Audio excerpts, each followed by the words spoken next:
struggling, and one's on top of the heap. Gresham Gophers are on top of the heap right now with a 3-0 record, and the Centennial Eagles 0-2 in conference. Jim, your thoughts on tonight's ball game?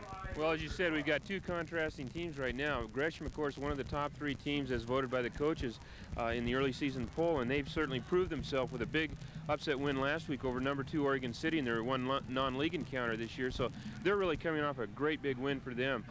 Centennial, on the other hand, has really struggled. They're 0-2 in league, and unfortunately 2 of the teams that they've played, and this is the 3rd team of the 3 teams that were picked by the coaches to fight it out for the championship. They've played Barlow, they've played Central Catholic, and lost to both of those teams, and now they have to play the 3rd team that's picked to win the championship. So it's really kind of been an uphill struggle for Centennial, but after this they really have the schedule in their favor going down. And of course they were looking towards a playoff berth early in the season. I'm sure their hopes haven't dimmed, but yet they're still not quite the over the hump yet in terms of getting that first win. So it's really been a struggle for Centennial. I'm sure that tonight they'll come out really prepared because they realize that Gresham's really ripe for the upset, although Gresham, with their running back John Sandstrom, has proven to be one of the top 5 teams in the state, and rightfully so. So they're a good team. They're well coached. Gary Stouts has done a good job with them, and so they'll definitely be in the conference championship hunt. Ray, your thoughts on tonight's ball game? I agree with Jim pretty much on everything. It's going to be real tough for Centennial to match up with this tough Gresham Gopher team. They're 2nd in the league in team defense. Sandstrom's leading the league in scoring. He's 2nd in rushing in the league. It's going to be a real tough road for Centennial to hoe. You know, Jim, about a year ago when I first started with Rogers Cable TV, we had a great game out there in the East County, and it was my first night, and it was pouring. Remember the rainstorm we had there? And it was a mess, right? What about this weather? Well, I really think this weather is going to be a significant factor. I think it's really going to favor Gresham in that they have such great depth. They have a lot of kids out for football. They have a good-sized squad. Centennial, on the other hand, a little bit short-handed. They've got some walking wounded, some people hopping around on crutches that are really key for them, and so it's going to be a tough matchup for Centennial in that sense because Gresham has so many people they can throw at you. They can keep bringing wave after wave of good, talented people, and that's what makes them so good. And from year to year, they have the great carryover. They have the young kids that are playing, getting a little experience. So the weather being as warm as it is this evening, obviously, you know, in shirt sleeves and everything like that, it's a beautiful, beautiful evening, but the heat will probably bother Centennial more than it will Gresham. Okay, we're going to find out. We've got action for you right after this. For the Gophers, 5'10", 180-pound senior, number 65, Tom Rombach. Well, hello, everybody. We're here at halfback, 6'2", 210, a senior, number 43, John Sandstrom. You're listening to the public address announcement at halfback, here at Centennial High School. 5'10", 175, a junior, number 33, Dan Radke. The fullback, 6 feet, 200-pound senior, number 32, John Lofton. And at quarterback for the Gophers, 5'10", 150, a junior, number 19, Jason Fellows. Head coach of the Gophers, Gary Stouts. And now the starting offensive team for the Centennial Eagles. At left tackle, 6'2", 170-pound junior, number 77, Mike Ware. Left guard, co-captain, 5'11", 215, a senior, number 56, Rob Bedleon. The center, 6'1", 270, a senior, number 50, Scott Jones. At right guard, 6 feet, 220, a senior, number 61, Jeremy Hayden. Right tackle, 6'4", 245, a senior, number 72, Dan Bice. At tight end, 6 feet, 180, a junior, number 42, Robbie Tetz. Wide receiver, 5'11", 160, a senior, co-captain, number 4, Brett Fisher. Split end, 5'9", 150, a senior, co-captain, number 80, Bill Reynolds. The fullback, 5'11", 190, a junior, number 34, Chris Phelps. At tailback, 5'5", 145, a junior, number 22, Cecil De La Cruz. And at quarterback for the Eagles, 6'1", 175, a senior, co-captain number 7, Lance Boyce. The Eagles are coached by Chris Knudsen. Well, hello everybody. Eric Gessner and Jim Sheely with you. And we're here at Centennial High School for the game between the Centennial Eagles and the Gresham Gophers. And the player introductions have finished, and we're just about ready to get set for our national anthem.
Well, a stirring version of our national anthem. Nice job there, Jim. Yeah, Centennial has one of the finest music programs in the entire state. At halftime, usually we get to see a performance also of their state championship drill team or dance team, and also one of the finest bands in the state, and that's the Centennial High Marching Band. So they're really an outstanding school. They do a lot of nice things with a lot of different types of activities and things. But tonight we should have a great ball game, Eric. This is the type of game that Gresham has to be a little bit afraid of. Centennial's coming off of 3 straight losses.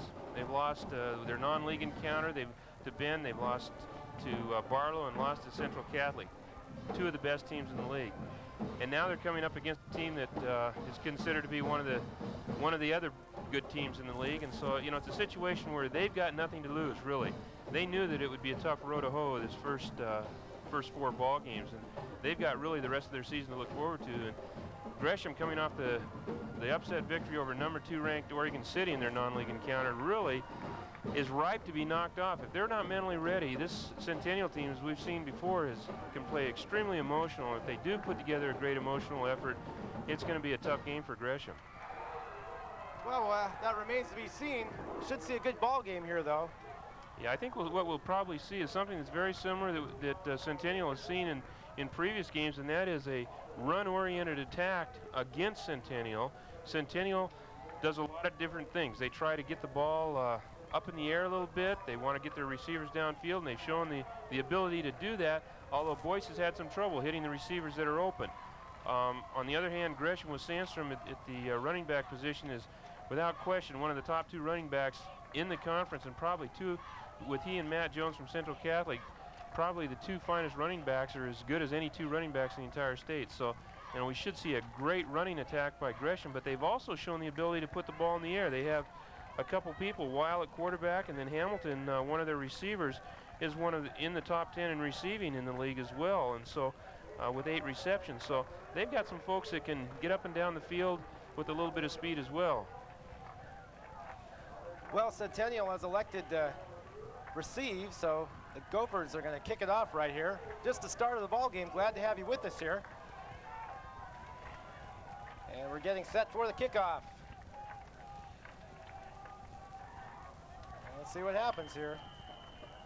Well, Centennial has good speed, and that's the one thing that I'm sure Gresham's going to try to contain.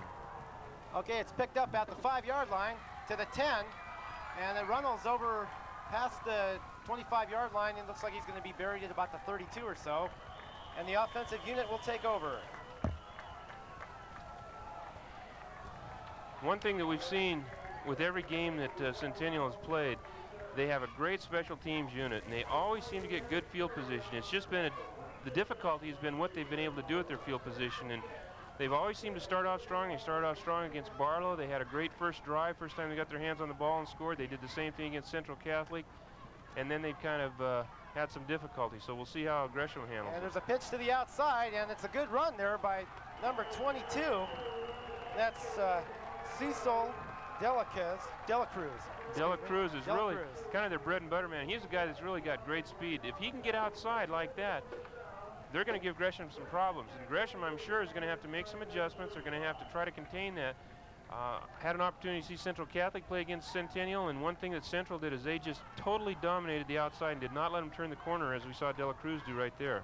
Runnels split wide, but it's a run, and now well, they run a belly series like that, Eric, and what happened there is Boyce put the ball in the fullback's belly, rode him for a little bit, tried to take it out, and there was a fumble on the exchange there. He was actually going to come on down the line and run the option, and he fumbled the ball and had to fall on it to maintain possession. But what they'll try to do is they'll run a belly series where the fullback will crash in, and then they'll either pull it out if he's not open and then run the option from there. 2nd down and 10 from the 45.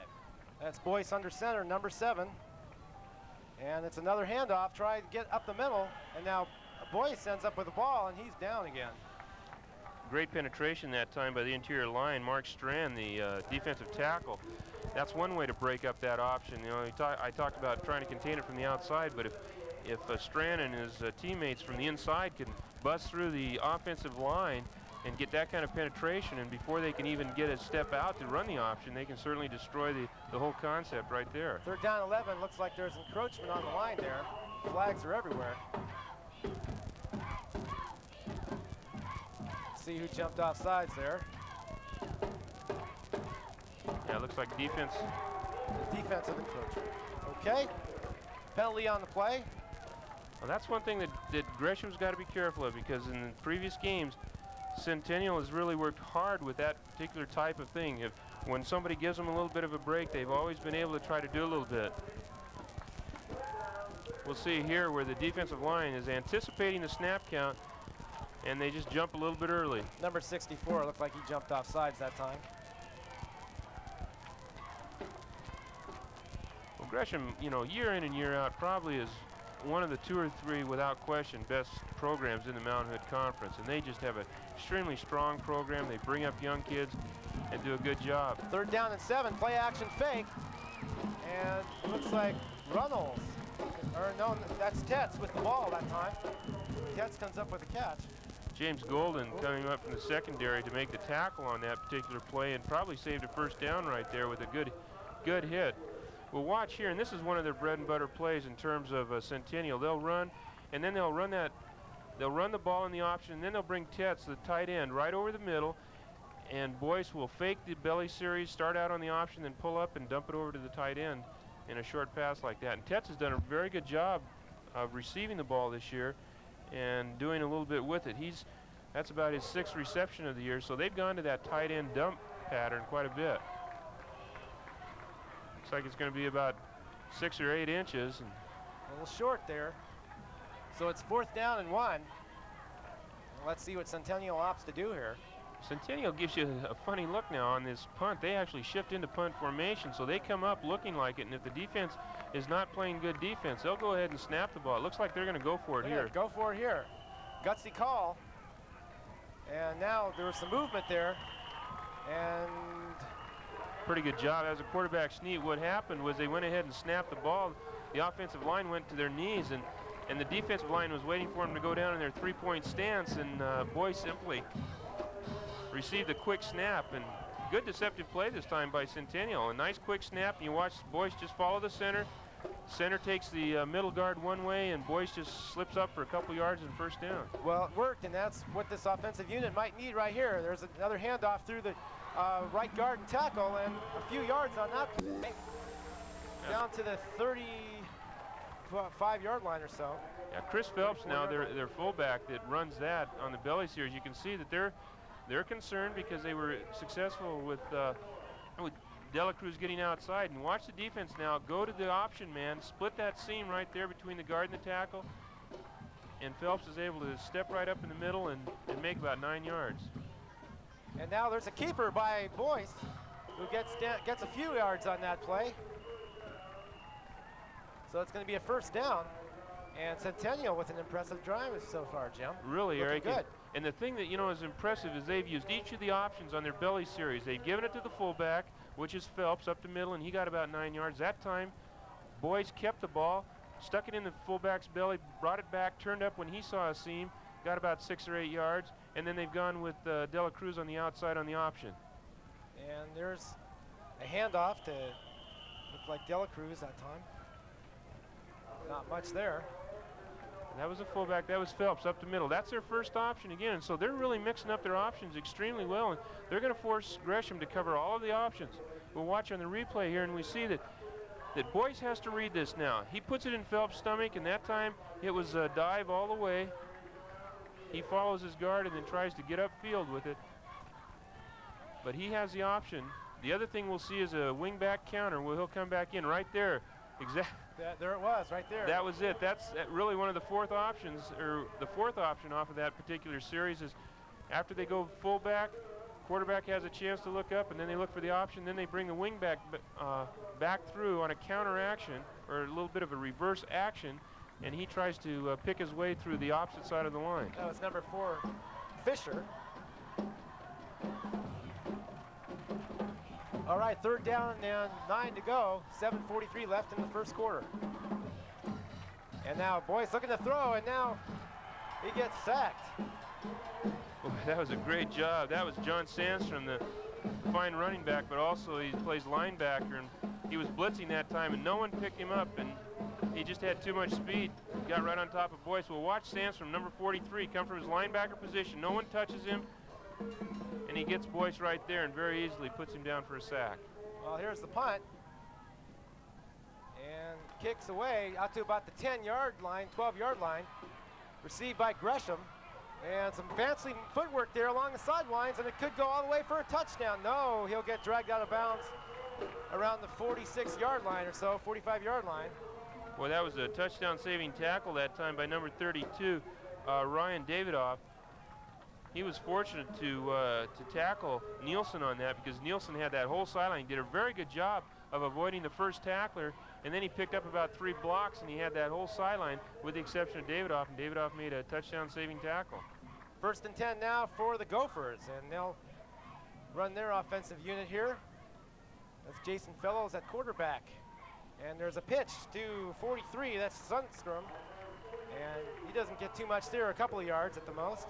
Well, we see him line up in a wishbone, and now the wishbone, a number of teams now are running the wishbone, or at least some variation of the wishbone, and we see the fullback is up and then the 2 running backs behind the fullback, and that time Centennial, it looks like they're going to really key on Sandstrom. So we see Gresham now come out in an I set, a power I, where they have the wing back out to the right and the running backs in an I set. And 2 wide receivers. And there's another pitch to Sandstrom. And he gets across midfield to about the 45-yard line, Centennial territory. Boy, he does a nice job of getting in behind his blockers and just following me, you know, not worrying about his speed. He sits in behind. Oftentimes you see a runner get in behind his blocker and outrun the blockers because he's got more speed. And we'll see him pulling out here. Number 32 does a great job of getting out the back and leading up there for Gresham. That's John Lofton. Lofton's an excellent runner in his own right. Right, first down and 10, 5:56 left to go. And there's a whistle, play is stopped. And we'll see what the call is here.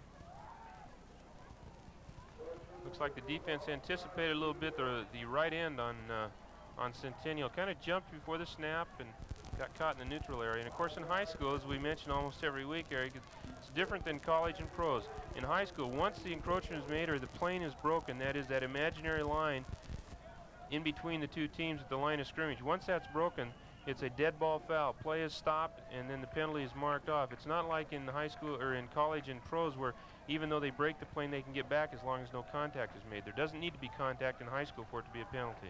First down and 5 now for the Gophers. And it's between the guard and the tackle again. That's John Lofton, the fullback. And Lofton's a hard runner. And of course, Sandstrom transferred in from Lake Oswego, and Lofton was really kind of ticketed to be the main running threat for him this year. And when Sandstrom came in, it really gave him an additional power running back because Lofton is a very fine runner. Well, it's a first down, or actually it's second down and 1. Let's see if Centennial can hold him here. And it's over to Sandstrom to the left side, and he gets tackled at about the line of scrimmage. It'll be close. Very smart play, though, by Sandstrom that time. He saw that it was going to be close, so rather than trying to string it out and maybe trying to turn the corner and maybe going for big yardage or getting stopped, he turned it up and tried to get what he could and tried to at least make the first down. So a nice heads-up play on his part, but also an excellent defensive play by the defensive back to come up and to make the hit. Although he wasn't able to stop him from getting the first down, he did come up and disrupt the play. First down for the Gophers, who are doing their own impressive drive. Centennial ended up picking up the ball first and made a nice drive down the field where it stagnated. They had to punt away, and now the Gophers are on their first drive of the ball game. Fellows again under center, barking out signals. Hands off to Sandstrom, who gets past the line of scrimmage and down to about the 26-yard line or so and goes out of bounds. This is really kind of a typical Gresham High School drive where they just keep coming at you. They've got excellent strength up front. They've got some good-sized kids on the offensive line that can get out and knock some people down and do a good job of blocking. And then they just put their backs in behind. And with Sandstrom and Lofton, they have some excellent running backs. And so they get in behind there and they just follow their blockers. And then when they find a seam, they just spurt up. And they haven't ripped off any really long runs. It's just a matter of keep hammering away at the defense. Well, so far they have yet to use the pass, and they haven't needed to. Sandstrom breaks through. This could be a touchdown. He's going to get dragged down by 2 defenders at about the 11-yard line. Nice run by John, number 43 there.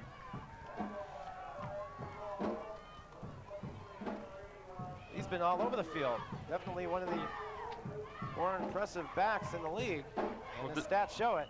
We're going to look at a replay at that. Well, we'll see him break outside. It's an off-tackle play where he comes up to the opposite side, and then he cuts back against the grain now. So this is a play earlier. Well, we'll look at it maybe later. Right now, some things going on right at the line of scrimmage there, and not much happening there. Again, that was Lofton, and that's their first series. Basically what they're trying to do is they're trying to get the defense to key on Sandstrom. When they do key on Sandstrom, then they give it to the first back, which is Lofton, and then he's able, usually because they've got the defense split out. But Centennial doing a pretty good job of containing Lofton so far and making sure and playing him tough and not letting him break anything up the middle. And we didn't mention it before, but Centennial last in the league in defense right now. Yeah. And so far they're not doing too bad. They're keeping them short drives anyway. And Sandstrom to the 5, he's going to break through, touchdown. The Gresham Gophers with their first points of the ball game, and they go ahead 6-0. There was just straight power football, and good job by Sandstrom that time to cut back against the grain and pick his way through. Again, he stayed right on his blocker's tail end, waited till the blockers were able to disrupt the defensive flow, and when he found the seam, he just broke it back against the grain and went in after breaking a tackle. So excellent job by John Sandstrom, but also a very fine job by the Gresham offensive line. Extra point try is up, and it's good. And Gresham goes ahead 7-0 at 3:01 here left in the first quarter. So Gresham takes the early lead. We're going to look at a replay of the touchdown by Sandstrom here in just a moment. Now watch him take the quick hitter to the left side. He stays in, and notice it on that left side there was just a wall, a complete seal off of the defensive line, and Sandstrom just followed that wall and then cut it back to the right side and went in. with really only one person to beat, and he did that very easily. Gresham 3-0 coming into this ball game, having a fine season so far. But this game is far from over. Lots of time left. And Centennial is set to receive.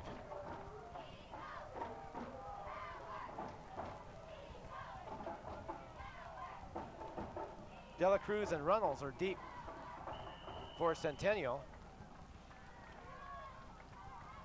And there's the kick. Looks like Runnels is going to receive it at about the 6-yard line. Across the 10 to the 15, and he's going to be dropped at about the 18-yard line. Good hustling play that time by number 65 from Gresham. That was Tom Rombach that got down there and did a good job of coverage. And you know, in the games that I've seen Centennial play, this is probably the deepest that they've been in their own territory on a kickoff. And so Rombach did a good job of getting down there and keeping them inside the 20-yard line. Two wide receivers.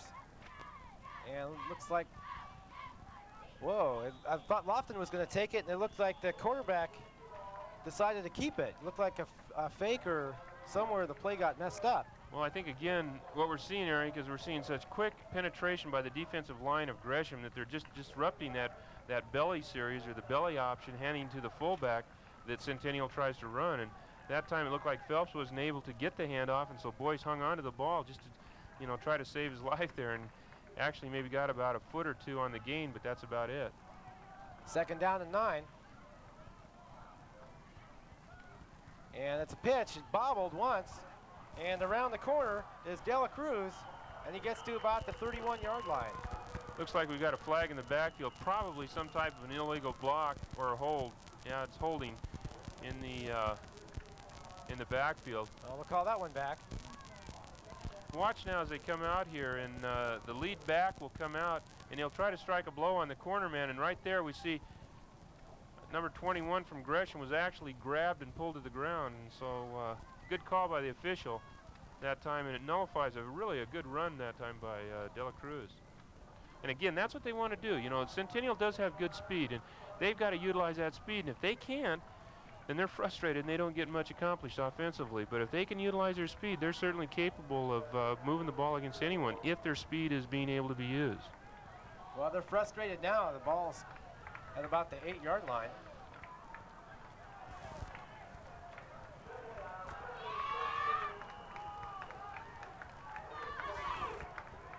.157 left to go in the first period. And not much there as the quarterback, Boyce, gets dropped for a loss. And now one Centennial player slow getting up. Well, they're doing a great job on the inside, the interior lineman. Strand again, number 78 in there. Watch the penetration inside. They're just bottling everything up. Sandstrom's in there, Strand, and number 36 also in there was Jason Samadura. Well, the ball's on about the 5-yard line. 3rd down and 23 for Centennial, who will be working just about out of their own end zone. Coach Knutsen's going to go out and try to get his players settled down. It looks like they're a little frustrated right now, the kids are, because they came out and they were really fired up. They moved the ball fairly well in that first series, and then they got bogged down a little bit and had to punt. And now they just don't look like they can get any momentum started at all. And of course, a lot of that has to be credited to Gresham, because Gresham just is showing their power on the interior line. And that's really the big advantage that a school like Gresham, who develops their kids and has their kids come along and have so many kids involved in their program, they're able to develop those interior linemen. Gary Stouts has done a great job with his line year in and year out. He always has some excellent type of kids that can go in there and bump heads with anyone. And he's showing it tonight defensively. They're just totally dominating the line of scrimmage. Up to this point, Gresham's 2nd in the league in defense, right behind Central Catholic. So right now they're showing their stuff, and rightly so. Yeah, and you know, with this type of a conference that we've talked about before, the Mount Hood Conference really is basically a running conference. There's a few teams that throw the ball from time to time, but year in and year out, I think if we looked at the rushing statistics, they far outweigh the passing statistics. that the conference has, and so the main thing is to be able to stop the run, and Gresham certainly has shown their ability to do that tonight. Jim, why do you suppose this conference is a running conference? Oh, I think a lot of it has to do with the, you know, the types of coaches, what they believe in, and also the type of backs. We've been very fortunate in this conference to have some excellent backs, some people that can run the ball. And there again, we see a little bit of a mix-up and good penetration by I think that was Samadurov again. Well, Centennial's going to have to punt here. Boyce just about ended up on the line of scrimmage again. 4th down and 23. They're going to kick it from deep in the end zone. You know, back to your question about a running conference, as we watch the punt here by Centennial. Fielded it at about the 39-yard line of Centennial territory, and a good hit. Number 12 with the carry. As Diaz got nailed that time. A good job by, it looked like Ramon Diaz on the carry there. Yeah, that was Cecil De La Cruz, a good little running back. Got his head right in there and did a great job of putting a good hit on him, on Diaz. But, you know, again, as far as a running conference, there's good kids. You know, they run the ball well. There's good offensive backs, and there's no reason that the coaches shouldn't go ahead and utilize them. And they do a good job of that. They really do an excellent job in terms of putting together running packages offensively. Sandstrom gets stopped at the line of scrimmage, and he's going to be dropped for a loss. Good play by the Centennial defense. Well, there were about 4 guys that took a shot at him, and that's good pursuit by Centennial, because that's what they're going to have to do if they're going to hope to stop Sandstrom, is continually throw people at him, because he will not go down with just one lick. He's got to be taken down by a group of people, and that time 4 people were able to get in and put their helmets on him. Well, time has expired here after quarter number 1. And we're going to take a look at an interview here that Ray Byers did just before the start of our ball game.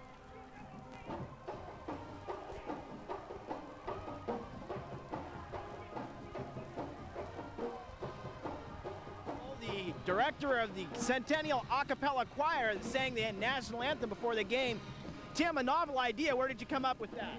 Well, when I taught at Kelso High School up in Washington, we did that for the beginning of the football season for the games up there. And how did you recruit this choir? Is it part of the normal school choir, or where do these kids come from? Yeah, the a cappella choir is our primary performing group in the choral program at Centennial. And how long have you been working with Centennial? I'm in my 4th year now. You enjoy that? You like working with these kids? You have a talented bunch. Oh, very much. They're great kids, wonderful kids to work with. Okay, well that's it here from the field. Let's go back up to Jim and Eric in the booth. Okay, we're back. Just the start of the second quarter. 7-0 our score. Gresham on top and with the ball at this point on the 25-yard line.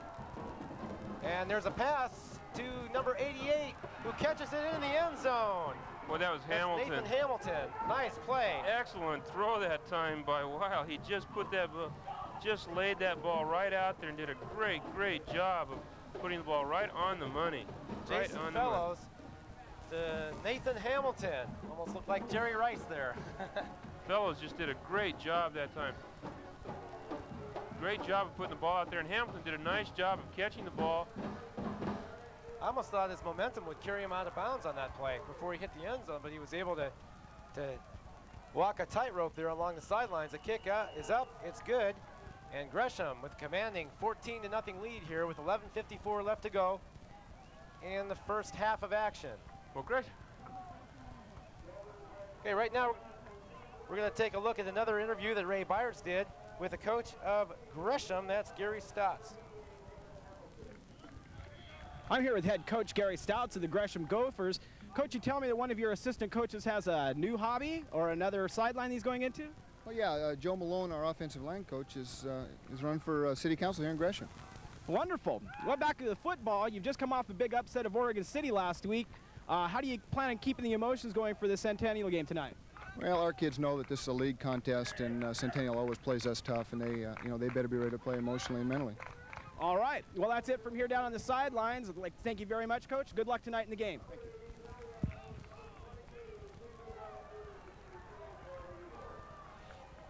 Okay, we're back. Eric Gessner along with Jim Shealy. And Gresham on top, 14-0, getting set for the kickoff here. Coach Knutson a little upset about that, but the official, I thought, did a good job of following the footpath of Hamilton down the sideline. Coach Knutson a little upset that he thought Hamilton had stepped out of bounds, and if he does step out of bounds, of course, he's then out of play, and he becomes an ineligible receiver, and they can't complete a pass to him. But it looked like Hamilton did a pretty good job of dancing down the sidelines and tight-roping right down there and keeping himself in bounds all the way on his entire pattern. And from our vision up here, it looked like he was able to stay in and make a tremendous catch over the head with his fingertips. So, you know, showing that dimension that Gresham did right there with the pass really is going to make them tough. There's a pass play over the middle, a one-handed grab. Let's see who that is. That's Tetz again. That's that little tight end dump that we talked about before, Eric. It worked before. Boy, that is really, in terms of passing, that's the one play that Centennial has been able to complete throughout their all their games early in the season. And you know, they're going to have to do that, because if those linebackers, Sandstrom and some of the other people that are playing the linebacker positions are allowed to roam and shoot in there and penetrate the way that they've been doing, they're just going to completely disrupt the running offense. There's another pitch to De La Cruz, who gets across the 35-yard line to about the 37-yard line.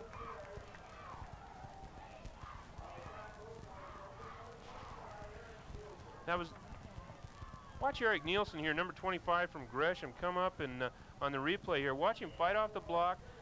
The lead back gets out there, strikes a blow on him, and then he sheds the block and then comes up and makes a great tackle. Really a nice job by Nielsen that time, number 25 from Gresham, to make the tackle. 2nd down and 6. And now another pass over the middle, and this time it's to number 80, that's Bill Runnels.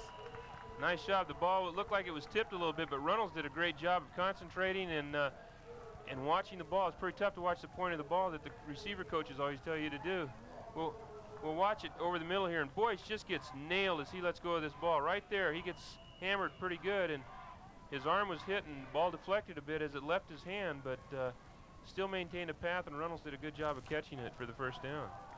Ball on the 47-yard line of Gresham. So Centennial so far mixing up their plays very nicely on this one drive, Jim.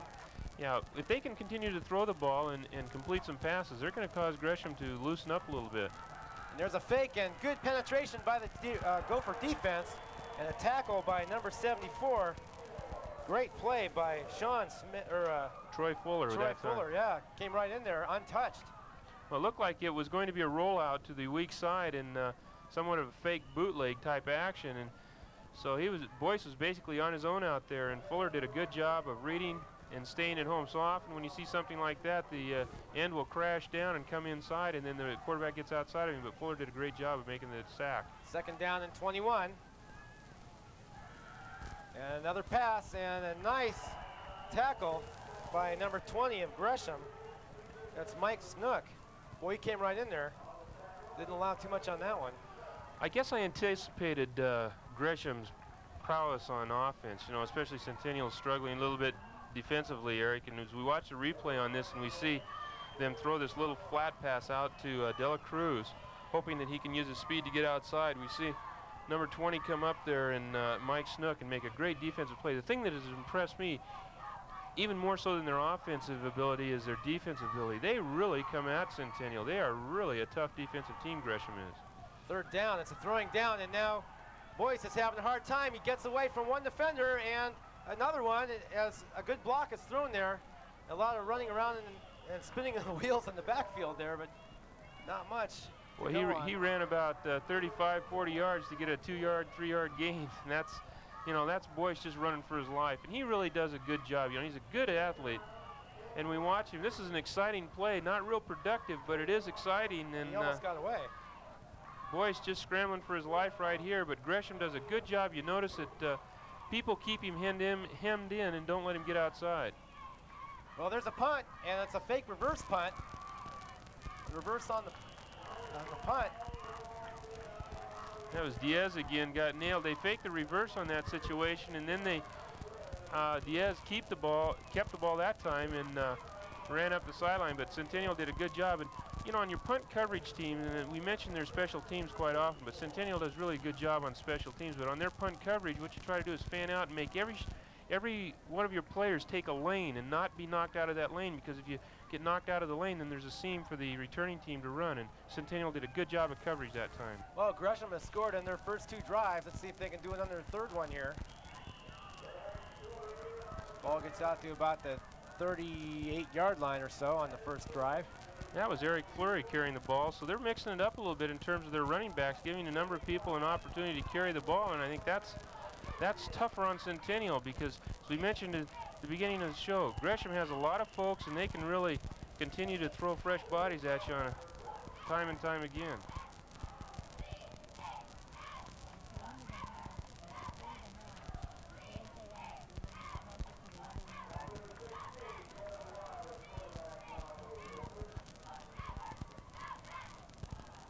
Second down and 5 for Gresham, 7:35 left here in first half action. A little bit of an equipment repair there, so his officials timeout. Jason Fellows under Tom Robach, the center, looking to throw long and deep, and almost an interception by number 23 for Centennial. That's Brian Duvall. He did a nice job out there. That was number 81, was the receiver, Matt Schulenberg, and Schulenberg's got some size on him. And if the ball would have been thrown a little bit further outside, Schulenberg would have had 6 points, but good job that time by Duvall defensively to knock it away. But what they're doing is they basically got an isolation out here with their wide receiver, either this side or the other side, and they alternate. This time Hamilton splits right, and Schulenberg plays the tight end, and last play it was the opposite. And Sandstrom with the ball. Gets about to the 39-yard line, 40-yard line. Looks like we'll see the first punt from Gresham tonight. And good job this time by Centennial. Centennial moved the ball pretty well, but had to surrender the ball to Gresham, and now they've been able to stop him defensively. So they're starting to make some adjustments themselves and able to handle the situation a little bit better defensively. 2 men deep for Centennial. Good punt, lots of hang time on that. Fair catch is called. Boy, that was a great punt by number 25. That was Eric Nielsen.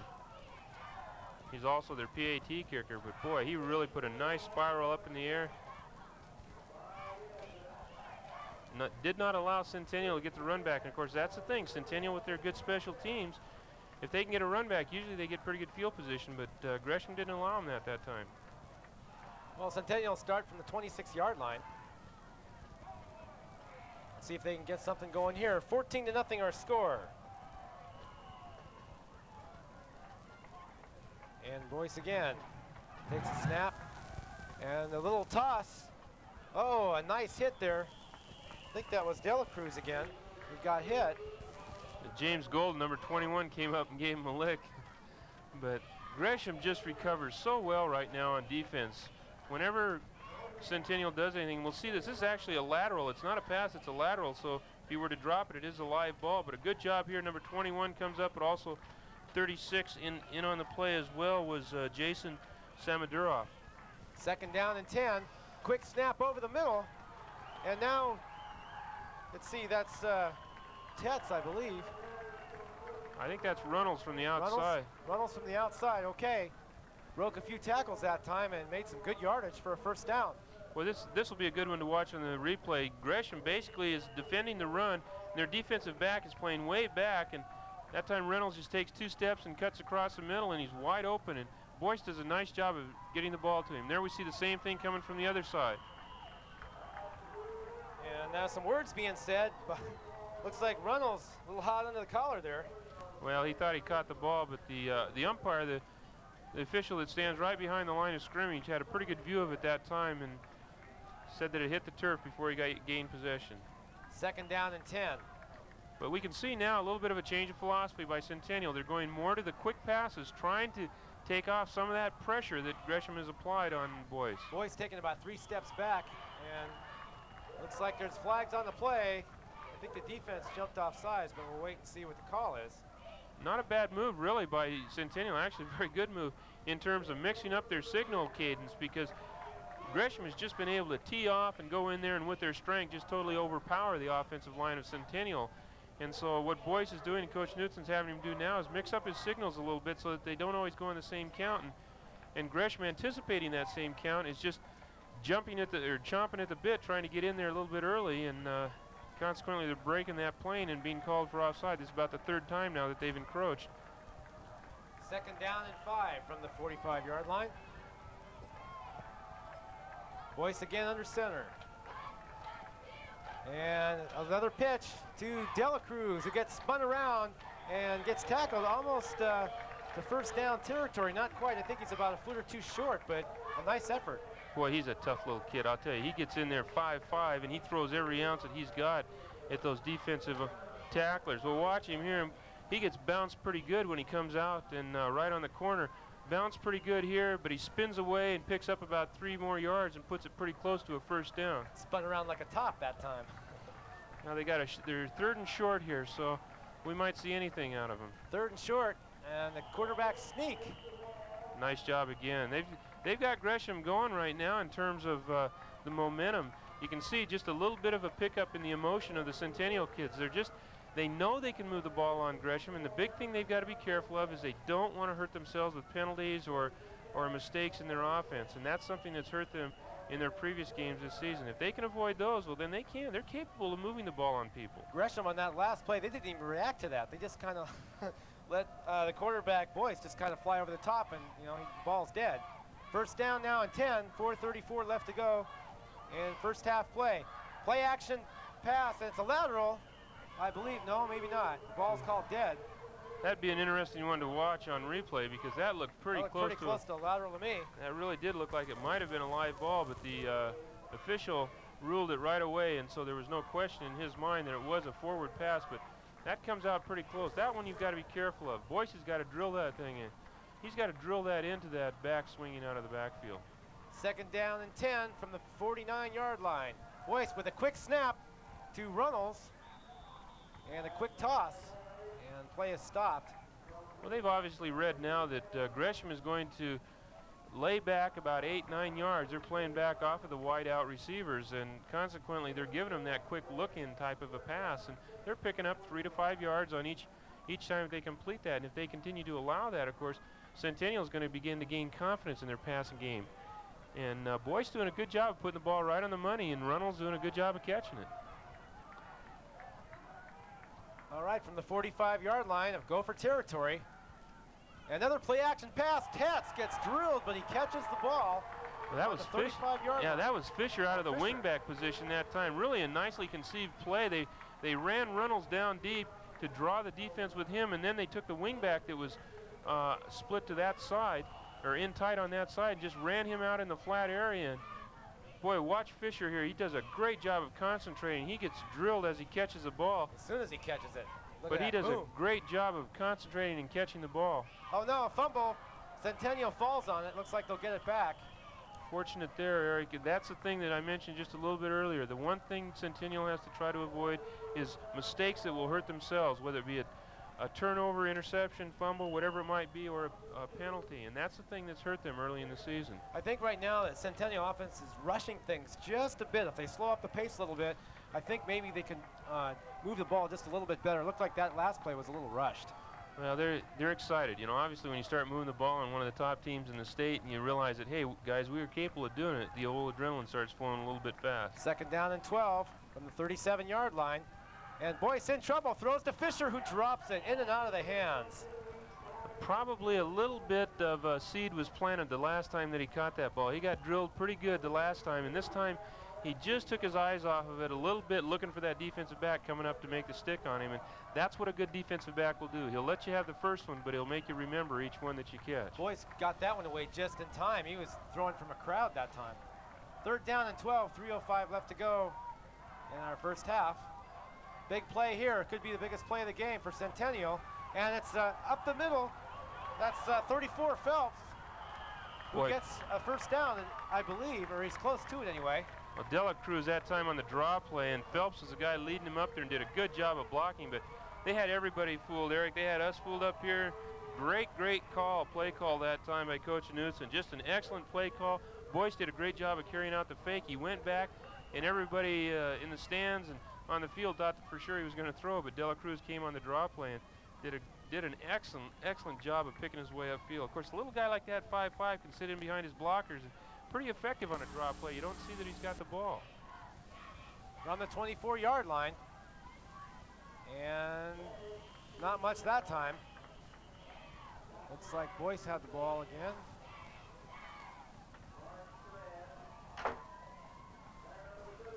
So it'll be second down, clock still moving.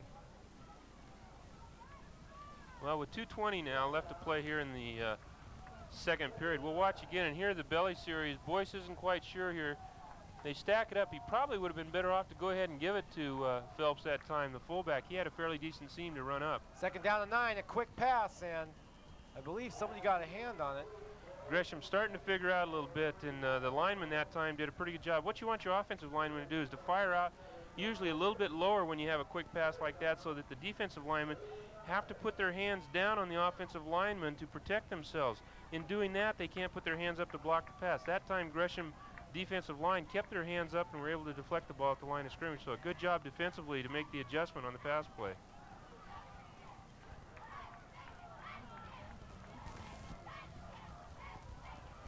Lance Boyce rolling out the throw. Throwing towards Fisher, and the ball is caught. Boy, what a great, that was Runnels came up. Good defensive play that time. Looked like number 33 from Gresham came up, knocked the ball away. Dan Radke did a good job of knocking the ball away from Fisher, popped it up in the air, and Runnels, ever alert, came right along. And it's the old tip drill again. You can work it offensively as well as defensively. That's right. Ball was tipped into the air, and Runnels did a good job of concentrating and not giving up. We'll watch this. This is a great play here. Good defense. Everything you want the defensive man to do. Breaks up the play, but Runnels is right there and able to catch the ball. Dela Cruz across the 10 to the 5, towards the corner, touchdown! Oh boy, that was a great play. Number 34, Chris Phelps, has got to be credited with a great block on that play. He did an excellent job of getting out there and getting the block on the corner and turning it around and allowing Dela Cruz to get to the outside. But just a great job that time by Chris Phelps and a great run by Dela Cruz. Oh, he turned down the steam that time, didn't he?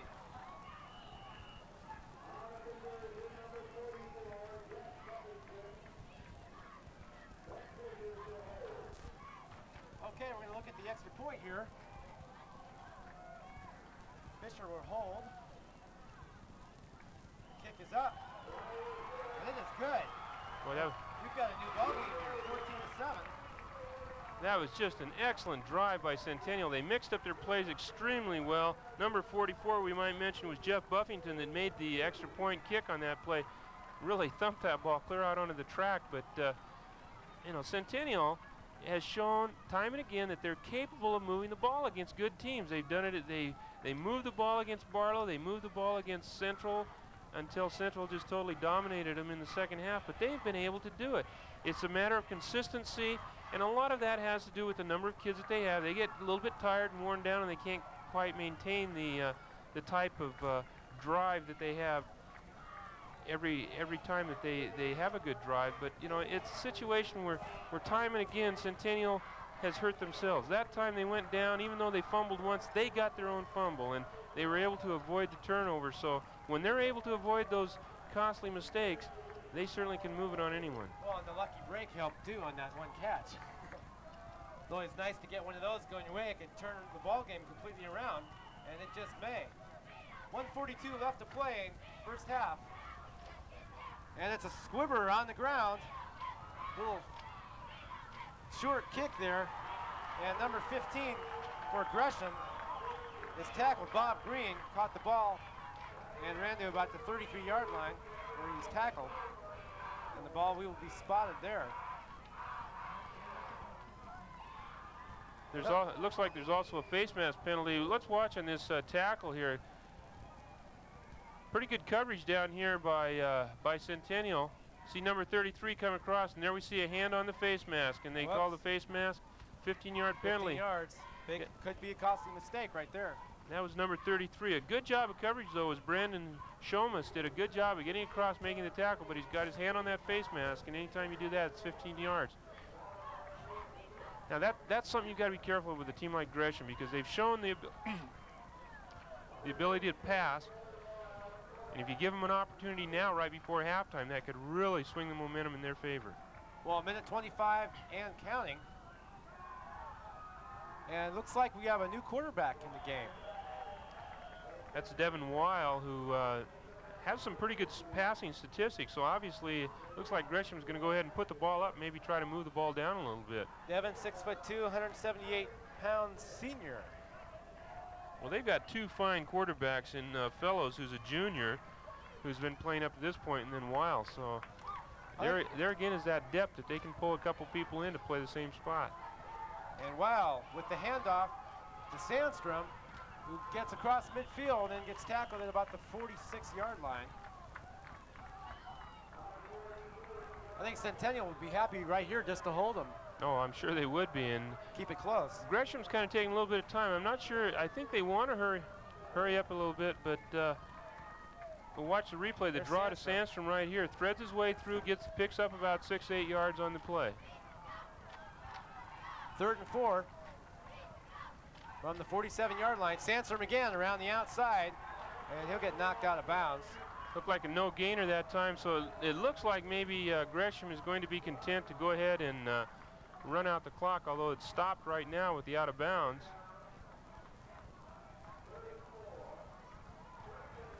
Remember, Gresham coming into this ball game 3-0, and Centennial 0-3. Well, Gresham's actually a half game behind in the conference standings because they have played the one non-conference game. Central Catholic, right, having played 3 league games, is 3-0. But those two teams, I've had the opportunity to see a number of teams play so far, and in terms of running back, Matt Jones is one of the finest that I've seen. Of course, John Sandstrom ranks right there with him, and that's what their statistics look like in terms of rushing this year so far. But Central really looks strong right now. They are doing a lot of things, and their quarterback has shown that he's capable of throwing the ball. They can do a number of different things, and I think that Gresham is beginning to show that diversity as well. They've been able to put the ball in the air a little bit and make some yardage on it. I think that they haven't quite established the total passing package that maybe Central has right now, but then I'm sure by the end of the season, Coach Stouts will have that particular part of his offense tuned up as well. 39 seconds left to go in the first half.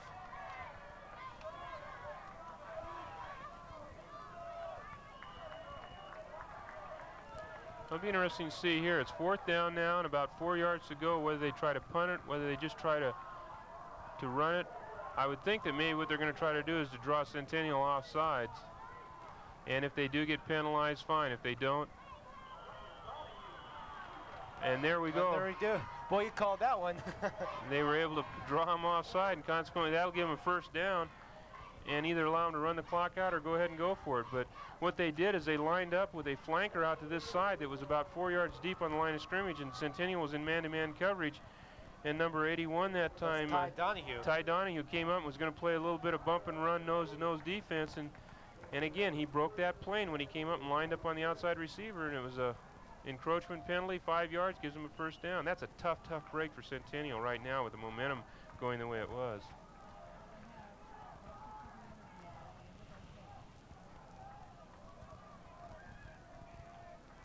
Okay, Wheel again, taking the snap from center. Looking across the middle, and the ball's tipped up in the air by number 88, Hamilton, for Gresham. And that could have been an interception. Luckily, it didn't land into the hands of any Centennial defensive backs back there. They just don't quite have the timing. I think they're so run-oriented right now, Eric, that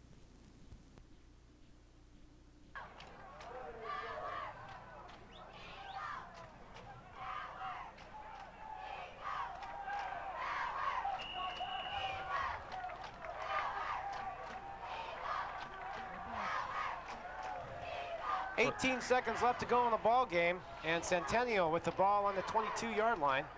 Yeah, this second half, or this first half now, is really going to be tightened up if Centennial can get in. See what they can do. Boyce to throw, and he gets away, and it gets across the 20 to the 15, but the clock is running. Down there, looks like they're going to take a timeout. Now, one thing that they do have, I'll tell you on that extra point, I mentioned how well Buffington kicked that ball. He kicked it clear out into the track. They're on the 15-yard line. If they set up, probably would put the ball down around the 23-yard line or so, 22, 23. So it'd be about a 33-yard field goal attempt if they want to go for that. Boyce was lucky in this play. Look, he gets hit right there and dragged, and he got away. Yeah, he scrambles around pretty good and does a good job of keeping his poise and going ahead and getting on down. And we see Coach Knutson there took a timeout and is in the huddle with, as is allowed now in the high school rules, the coach can go out and be in the huddle with his players during the timeout. And he's out there, and I'm sure the one thing that they have a couple options here. One option is to go ahead and go for the end zone, throw it up there, and hope for the touchdown or interference or something happening in the end zone. And then the clock would stop on an incompleted pass, and then they'd still give Buffington a chance to kick a field goal. Yeah, I think they're going to run one more play here and just try to, if they can't get in the end zone, just throw it out of bounds and stop the clock. That's the one thing they've got to be real careful of. It's got to be quick, though. And they've got to be real careful here not to get sacked. I don't know what their timeout situation is right now. I think they have one timeout left, and if they do, then they can go ahead and run any kind of a play that they choose, because they should be able to, with 9 seconds, get the play off as long as it's not a sweep or something like that. All right, they're going to go for it right here. Shotgun. And Boyce with trying to get it away to the end zone, and it might be intercepted and knocked down. Oh, geez. It looked like it hit him right in the stomach. I'm not sure, but that was Runnels again on the outside. It was on a nice flag pattern. The defensive man went up to knock it away. Number 25, that was Eric Nielsen, went to knock it away, and it went through his hands and looked like Runnels had a chance to go ahead and catch that. But we'll see Buffington now with 4 seconds to go ahead and go for the field goal. Well, it was a good play to call. It didn't work, so we'll see what happens here. Going for the field goal right now. Make it a real interesting game here if they could pull it off. 4 seconds left, and it's blocked. Well, he shanked that one pretty good. He was going to go for the downs on that and hit it as hard as he could rather than just stroking it through, but not a good kick that time. Looked like there was a little mix-up on the hold as well, so they weren't able to score, but boy, they did a good job of taking the steam away from Gresham, and so Centennial, has really got to be pleased with the way they came out of this half. And 14-7, that's a close enough ball game that with the type of team that Centennial is, they're still in it right now. Well, with our score, Gresham 14, Centennial 7, we've got a good ball game, folks, and lots of second half action. And right now we're going to go to Ray Byers. We did an interview with Chris Knutson, the coach of the Centennial Eagles, before our ball game.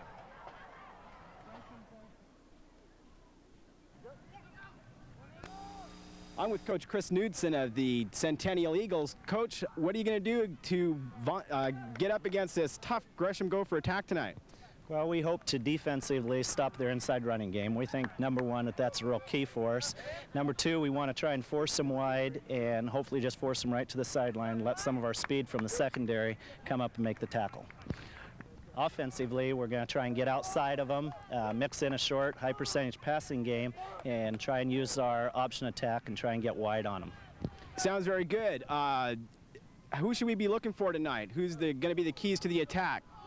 Well, offensively, of course, it starts with our quarterback, Lance Boyce. As he goes, so goes our offense. When he's running and throwing well, our offense really clicks well. Also at tailback, Cecil Delacruz. If we can get him out in the open field, out on the peripheral, then we think we have a very good offense. I note that you have a couple of receivers ranked in the top 10 of the Mount Hood Conference receiving stats this week. Could you tell us a little about those guys? Yeah, Bill Runnels is our split end, and Bill's a very fine athlete. Although small in stature, he's very tough-minded, and he likes to get out, catch the ball. He runs very good patterns. He doesn't have blazing speed, but he runs good patterns, finds the opening, and uses his body well to catch the ball. And also our tight end. We like to throw to our tight end a lot on little dump passes.